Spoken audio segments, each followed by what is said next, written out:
Hello, j'espère que vous allez bien. Alors cette semaine, on va finir la chambre, donc on va faire tout ce qui est peinture, finition, et vous allez voir ça tout de suite. Mais avant ça, il va falloir faire un peu de ménage et reboucher tous les trous.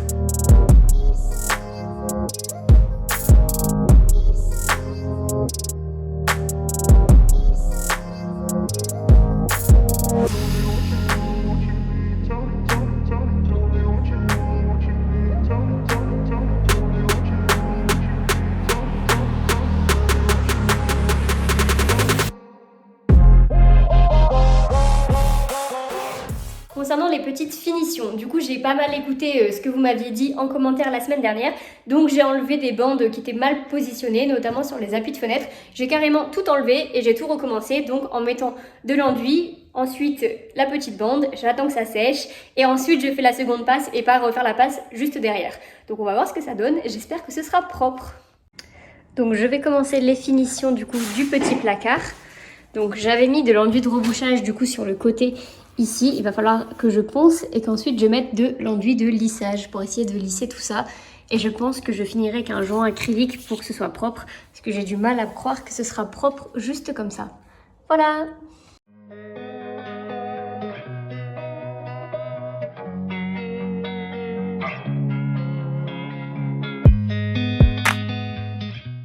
Puis j'ai également refait les bandes d'enduit du plafond car il y avait quelques imperfections. Et je suis passée au ponçage pour que le résultat soit parfait.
C'est parti pour une nouvelle séance ponçage. Donc pour ceux qui reconnaissent, j'ai mis une petite lampe de running. Ceux qui font du sport vont reconnaître. Ça permet tout simplement d'avoir une lumière rasante au niveau du mur et de voir tous les petits défauts que je ne vois pas à l'œil nu. En fait, en fonction du jour et de la lumière, je ne vois pas les mêmes défauts. Donc parfois je ponce, j'ai l'impression qu'il n'y a plus de défauts sur le mur. Et quand la lumière bouge, j'en vois de nouveau. Donc ça, c'est une super bonne idée. Une petite lumière rasante, donc soit une lampe de running, mais j'imagine qu'il y en a des faites exprès pour les travaux. Mais en fait, il suffit juste d'avoir une lampe, donc soit de face, soit vraiment sur le côté. Et ça vous permet de voir tous les petits défauts, de bien poncer. Et après, on n'aura plus qu'à passer à la peinture. Mais avant ça, pour continuer la décoration, j'ai acheté des moulures assez larges pour les mettre sur le plafond.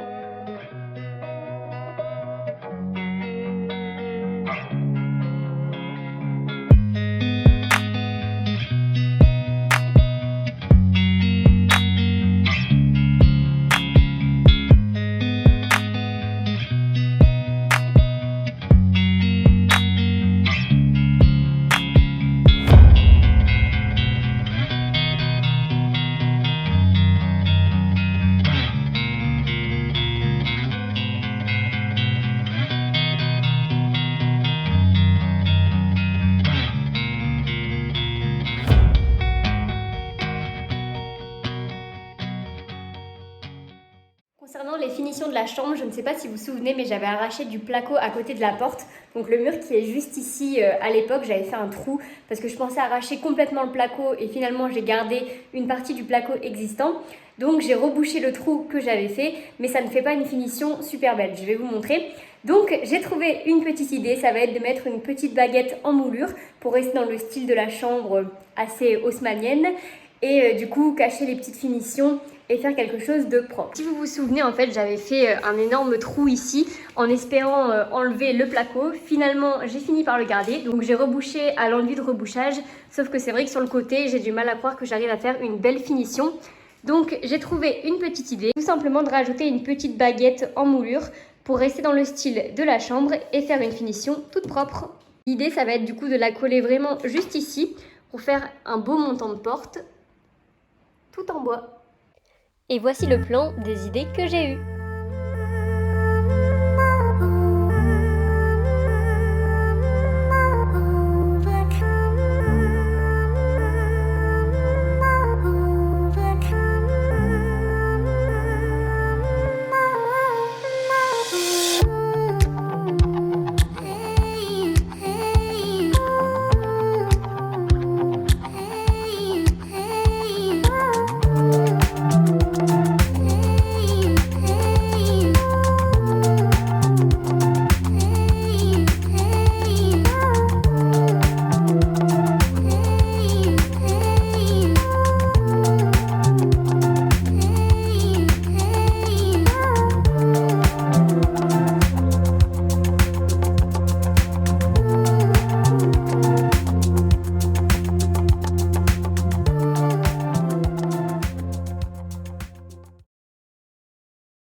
Et j'ai retiré les poignées de porte pour pouvoir commencer dès demain la peinture.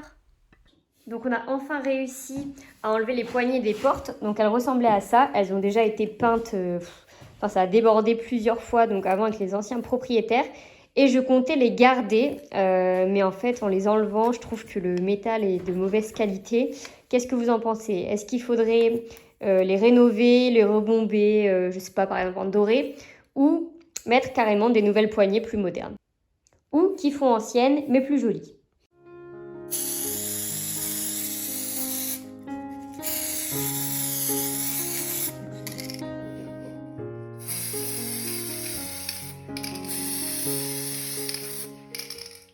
Et il est enfin temps de passer à la peinture définitive. Donc l'idée niveau décoration, c'était du coup de mettre une peinture assez claire partout pour illuminer la pièce, faire des murs blancs sur les 4 côtés et faire par contre sur le placard une couleur un peu plus colorée. Donc j'avais d'abord pensé au bleu foncé qui est assez à la mode et après j'ai décidé de partir sur quelque chose d'un peu plus clair. Donc je vais vous montrer la palette de couleurs sur laquelle j'ai longuement hésité avant de partir sur la peinture Estésien. La palette de couleurs de la marque Signature est vraiment très complète, donc j'ai beaucoup hésité. Au départ, je voulais partir du coup sur un bleu qui ressemblait un peu à ce genre-là, assez foncé. Mais je me suis dit que j'allais peut-être me lasser dans la chambre principale. J'ai finalement décidé du coup de partir plutôt sur leur gamme appelée R. Donc c'est des teintes qui sont assez simples, assez neutres. Et du coup, on va partir sur la teinte Estésien. Voilà, donc qui va permettre de mettre un petit peu de couleur tout en ayant une décoration sobre. Maintenant que vous connaissez mes choix en termes de couleurs de peinture, on se retrouve sur le chantier. Parlons peu, parlons bien, parlons peinture. Pour ceux qui ont vu ma dernière vidéo, J'avais commencé du coup à mettre la sous-couche sur plusieurs murs de la chambre et en fait le résultat est très bien. Je ne pensais pas que la sous-couche allait aussi bien teinter le mur. J'ai déjà utilisé des sous-couches et c'est vrai que généralement ça servait pas à grand chose en termes d'opacité.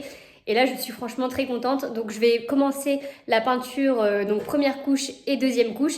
Mais très sincèrement, j'ai déjà l'impression que c'est une première couche tellement c'est opaque. Donc très contente de la marque Signature. Pour info, ceux qui m'avaient demandé, c'est pas du tout un partenariat.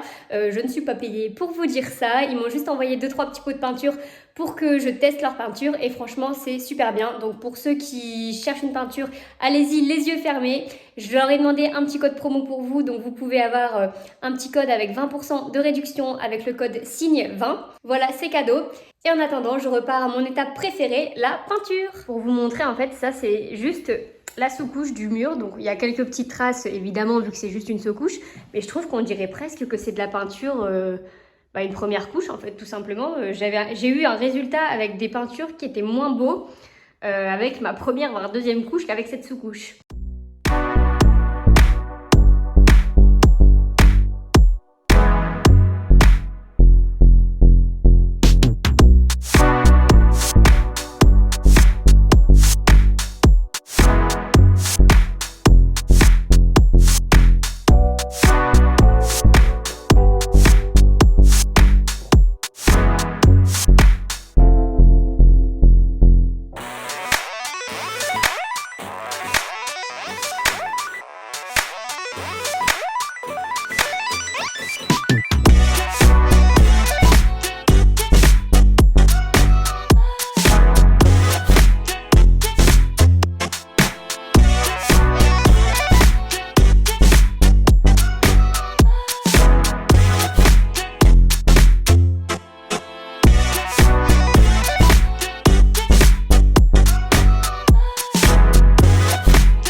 Donc pour vous donner une petite idée, ça c'est seulement la première couche de peinture, donc elle est vraiment nickel. Je sais pas si on se rend bien compte en vidéo, mais j'ai limite l'impression que c'est la couche définitive. Donc je vais faire la deuxième couche pour le fun on va dire.